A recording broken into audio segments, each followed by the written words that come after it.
सबको प्रणाम मेरे। मैं तो सिर्फ राकेश भाई को और बंधुओं को मिलने आई थी। मेरे साथ गांधी संस्था के श्री रामचंद्र राही आए हैं, डॉक्टर अन्नामलई जी आए हैं और भी साथी लोग आए हैं। हमें गांधी संस्था से जुड़े हुए हैं, गांधी नेशनल पुस्तक म्यूजियम से और गांधी स्मारक से। और मेरे साथ तमिलनाडु की बहन आई है और मेरे अपने सचिव आए हैं नीरज भाई।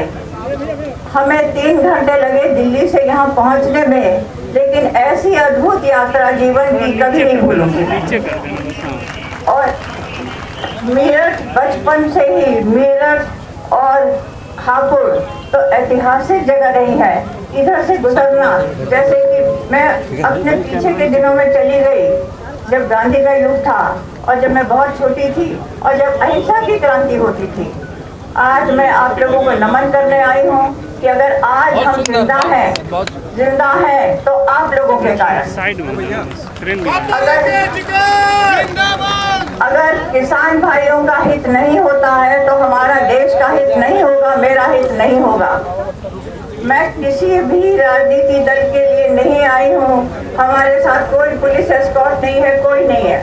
हमारे साथ सिर्फ आप लोगों का प्यार है, उससे अधिक मेरा है, जो मैं आप लोगों के प्रति आज मुझे मौका मिला है कि मैं जिंदगी भर जिनके काम के कारण मैंने खाया है, मेरे बच्चे बड़े हुए हैं, मेरे साथ लोग रहे हुए हैं, मैं किसी को खिला सकती हूँ, मैं कुछ खा सकती हूँ। आज आप लोगों ने बुलाया है, आप लोग मेहमान हैं यहाँ दिल्ली के, लेकिन मैं आपसे कहती हूँ कि आप लोग हमेशा ही हम ही आपके मेहमान रहे, क्यों आप लोगों के द्वारा ही हम खाते रहे। मैं दिल्ली की 87 साल की वयोवृद्ध हिंदुस्तान की नागरिक हूँ और मैं राकेश भाई को और भी भाई लोगों ने, आपको भी, सबको मैं बहुत प्रणाम करती हूँ। और आप सबको मैं कहती हूँ, जो भी है, जो भी कुछ हो, मैं राजनीति बिल्कुल नहीं समझती, मैं तो अनपढ़ हूँ और मुझे आप अपने गांव का ही समझिए।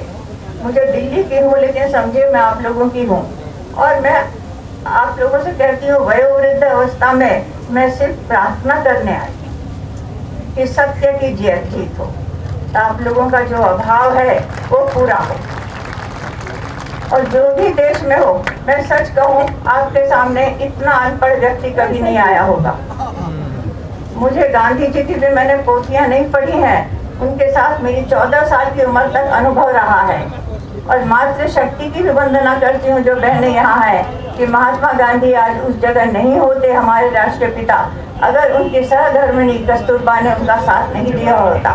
इसलिए मैं आज सब बहनों को भी प्रणाम करती हूँ, बहनों को, माताओं को, बच्चों को, सबको। किसान हित में हमारे देश का हित है, मेरा हित है।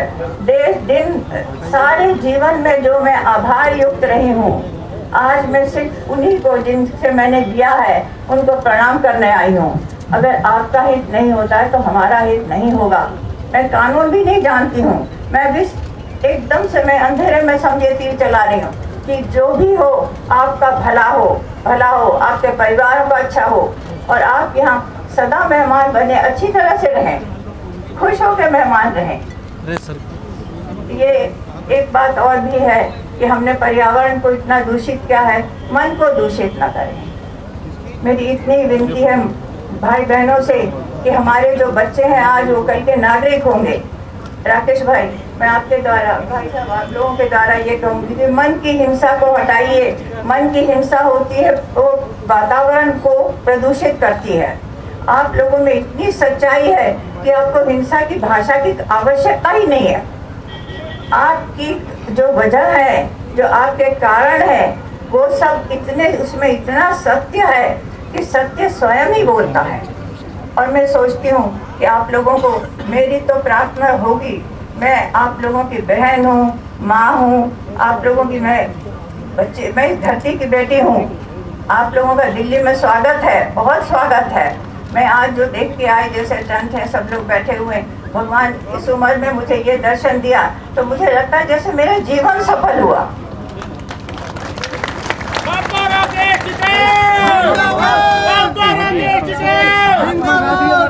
आज मेरा जीवन सफल हुआ, आप लोगों का सबका आतिथ्य पाकर, इतना प्रेम और स्नेह पाकर। मैं बहुत खुश हूँ। बस मुझे लगता है कैसे मैं आप लोगों को कुछ खाना बना के न खिलाऊं।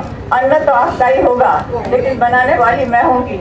मेरी प्रार्थना स्वीकार कीजिए। मैं आपके सत्य के साथ हूँ, सदा रहूंगी। मैं न राजनीति में हूँ न कानून में हूँ। मैं तो एक अनपढ़ एक वयोवृद्ध नागरिक हूँ, और मैं आज नमन करती हूँ सत्य को, सौंदर्य को, कल्याण को और धरती को। माँ धरती के हम सब बच्चे हैं। हमारे बच्चे सुरक्षित रहें और अवश्य हर किसान को एयर कंडीशन गाड़ी मिले, क्यों ना मिले। और महात्मा गांधी जिंदाबाद, महात्मा गांधी मैं सत्य और अहिंसा की बात लेके आई हूँ, और भगवान आप लोगों के आशीर्वाद से मेरे बचे कुचे जो भी क्षण है जीवन में वो हों। आज इसके बाद मुझे जीवन में सचमुच में कोई इच्छा नहीं, बहुत दिनों से प्रबल इच्छा थी। और डॉक्टर अन्नामलई जी ने कहा, आप उनको धन्यवाद दीजिए। उनको मैंने जब कहा कि डॉक्टर अन्नामलई मैं जाना चाहती हूँ, तो उन्होंने ये नहीं कहा आप इतनी वृद्ध है नहीं जा सकी। उन्होंने कहा मैं सब तैयारी करूँगा। और राकेश भाई हम मिल गए, आप लोग मिल गए, और सबने कहा कि हम तैयार हैं। और हमारे सामने इतने बुजुर्ग भाई बैठे हैं, रामचंद्र राही जी, वो भी एकदम से तैयार हो गए। तो हम 2 गाड़ियों में किसी तरह रास्ता, वो सब जगह बंद था, ये था पता नहीं क्या था दिल्ली का नजारा, लेकिन आगे हम आप लोगों के टेंट में आ गए। और आप लोगों का आतिथ्य मिला। आपको बहुत बहुत मेरा प्रणाम, मेरे अभिनंदन। सत्य की जय। मोदी जी खबरदार, मोदी जी खबरदार, आप इनके रास्ते में जो कील ठोक रहे हो, ये कील आपके ताऊत की कील साबित होगी।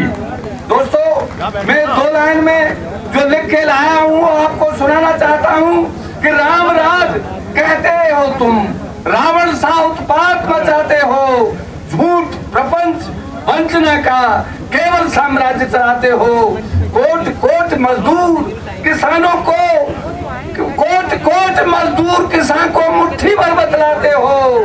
कृषकों के पथकील ठोक पूंजी पर फूल चढ़ाते हो।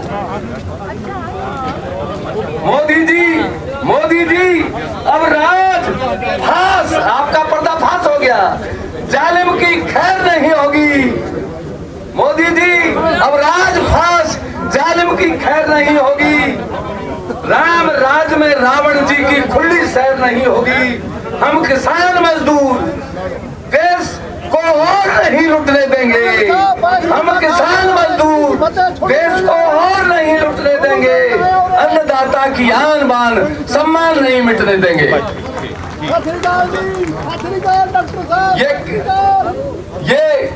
ये राकेश टिकैत जिसके आंसू गंगा के दरिया में बह के पावन बन गए, ये राकेश टिकैत जिसके लिए कावेरी और गोदावरी का जन्म मनाया, ये राकेश टिकैत एक आदमी नहीं है। क्या है जरा सुनो। है राकेश निशान,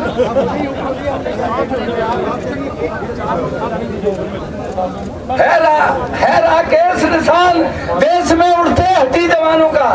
महात्मा गांधी जी की पोती हमारे बीच में आई है। हम महात्मा राष्ट्रपिता गांधी के इस अवकांश को प्रणाम करते हैं, इसका वंदन करते हैं।